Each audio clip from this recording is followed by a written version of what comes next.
Oh guys, ganito po ang pagtatanim ng frog grass. Ayan. Kailangan nakangiti. Ayan, o kita mo, masayang itinatanim. Ayan. Ipa-flat mo na yung mga paglalagyan. Kailangan masaya pagtatanim. Napapabilis ang apak aba. Kukunin lang niya yung bago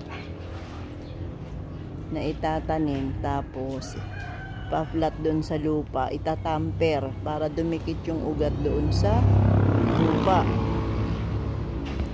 Yan.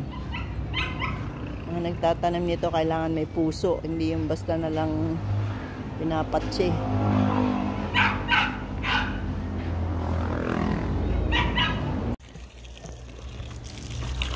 Pagdidilig kailangan parang paambon lang.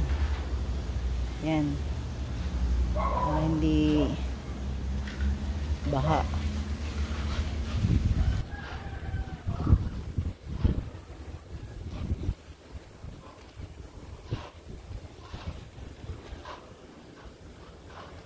Pagka